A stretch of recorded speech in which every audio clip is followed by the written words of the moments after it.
Bonjour, nous allons aborder le chapitre 6 qui est consacré à la rémunération. Et pour débuter ce chapitre, on va commencer par une histoire. Et cette histoire est celle d'un retraité qui vit paisiblement dans son jardin jusqu'à ce qu'un beau jour, les enfants du quartier décide de jouer au football dans son jardin. Et cette situation l'énerve quelque peu. Alors évidemment, sa première réaction pourrait être d'hurler, de s'énerver, mais il pourrait aussi avoir une attitude toute différente et se dire: au lieu de s'énerver, bien, écoutez les enfants, je suis vraiment très content que vous veniez jouer dans mon jardin. Je trouve ça sympathique, ça me change. Et donc, en récompense, il leur donne de l'argent pour que les enfants reviennent jouer au foot dans le jardin le lendemain. Alors, bien entendu, les enfants reviennent le lendemain et donc notre protagoniste leur passe toujours le même message: oui, je suis très content que vous soyez venus, revenez donc également demain. Et il leur donne 1 € pour qu'ils reviennent le lendemain. Alors, ils reviennent à nouveau, et à nouveau, donc, le même processus se déroule, mais cette fois-ci, donc, ils ne donnent plus ni 2 € ni 1 €, mais 50 centimes, et ainsi de suite, jusqu'à ce qu'un jour, ils ne leur donnent plus que 10 centimes pour revenir le lendemain. Et là, les enfants se disent: mais c'est vraiment plus du tout intéressant d'aller jouer au foot dans le jardin de ce vieux, donc nous n'irons plus. Et notre protagoniste a, par ce biais-là, atteint son objectif qui est que les enfants ne viennent plus jouer dans son jardin. Alors, même si cette histoire est assez anecdotique, on va dire, c'est intéressant de voir quel est le facteur de motivation qui fait que les enfants qui étaient a priori fortement motivés par le fait de venir jouer dans le jardin, subitement ne sont plus du tout intéressés par aller jouer dans le jardin du vieux. Et donc, pour comprendre le comportement des enfants, il faut s'intéresser aux mécanismes de motivation. Une autre manière de poser la question est de s'intéresser à ce qui nous fait agir. Et donc, à l'origine, pourquoi les enfants vont jouer dans le jardin ? Parce qu'en fait, ils y trouvent de la satisfaction. Ça leur plaît. On est donc dans le cadre là d'une motivation que l'on va appeler intrinsèque, c'est-à-dire une motivation qui est interne à l'individu. Les enfants vont jouer au foot dans le jardin parce que ça leur plaît, ça leur procure une profonde satisfaction. Il y a donc un lien direct entre leur agissement et le plaisir qu'ils en retirent. Et donc, à partir du moment où une récompense, en l'occurrence une récompense financière, apparaît, on va introduire un élément externe, c'est-à-dire un élément qui est extérieur à la relation directe qu'il y a entre l'agissement de quelqu'un et la satisfaction que procure cet agissement.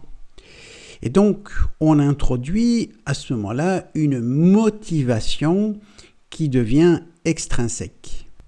C'est-à-dire que, dorénavant, les enfants vont venir jouer pas seulement pour le plaisir que ça procure d'agir, mais pour un élément extérieur qui est le fait de gagner quelques euros.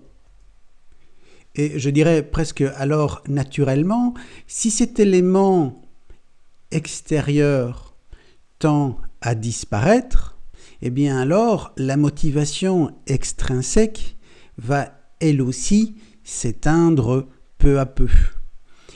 Et donc on voit que en éteignant cet élément de motivation extrinsèque, eh bien, notre protagoniste est parvenu à éteindre la motivation des enfants. On peut aussi tirer un enseignement de cet exemple qui est que un élément de motivation intrinsèque sera généralement un élément avec une force supérieure à un élément qui serait un élément de motivation extrinsèque. Pourquoi ? Parce que si l'élément est extérieur, il suffit que cet élément disparaisse et la motivation risque de disparaître, tandis que si la motivation est intrinsèque, il faut changer l'individu, entre guillemets, à l'intérieur pour que sa motivation change. Et donc, via ce qu'on vient de dire, vous voyez naturellement poindre une question qui est quelle est en fait l'importance de la rémunération comme facteur de motivation des salariés d'une entreprise. Et c'est donc un élément sur lequel un département des ressources humaines va tout naturellement se pencher. C'est une question qui est longuement étudiée en psychologie et notamment dans le cadre d'une étude qui s'appelle, ou plutôt que l'on a appelé, le problème de la bougie. Dans ce problème, en fait, il s'agit de fixer au mur une bougie, sans la tenir avec la main, bien entendu, et donc et de l'allumer, et donc la bougie reste fixée au mur une fois allumée, sans la soutenir avec les mains. Donc ce problème va être exposé à deux groupes. Il y a donc un groupe A et un groupe B, et donc les deux groupes n'ont pas l'occasion de communiquer l'un avec l'autre. Et donc les groupes sont mis en concurrence pour voir lequel des deux groupes arrive le plus rapidement à trouver une solution, avec une particularité toutefois qui est que le groupe B se voit offrir une récompense financière s'il est le premier à trouver la solution. Alors le résultat de cette étude peut paraître contre-intuitif, mais donc elle a été répétée un grand nombre de fois et il s'avère que c'est presque toujours donc le groupe A qui trouve le plus rapidement la réponse. Alors cette expérience va ensuite être reproduite auprès à nouveau de groupes différents avec une petite variante. Et cette variante consiste à présenter le problème d'une façon un peu différente, où cette fois-ci, vous voyez, les épingles ne sont plus placées dans la boîte, mais sont placées à l'extérieur de la boîte, ce qui rend la solution un peu plus facile à trouver, parce que c'est un peu plus évident de se rendre compte que l'on peut utiliser donc la boîte comme support pour la bougie. Donc il y a toujours deux groupes qui sont constitués et qui sont mis en concurrence, et toujours avec un incitant financier pour le groupe B et pas d'incitant financier pour le groupe A.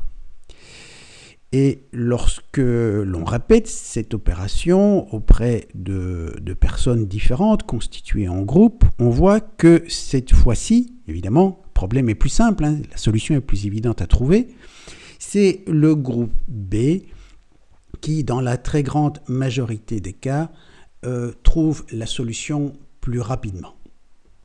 Et donc, à partir de ces expériences, on peut en tout cas arriver à un constat qui est que plus le problème est facile à résoudre, et donc plus l'incitant financier va jouer un rôle important. Il s'agit donc maintenant de voir quelles sont les conclusions que l'on peut tirer de ce constat?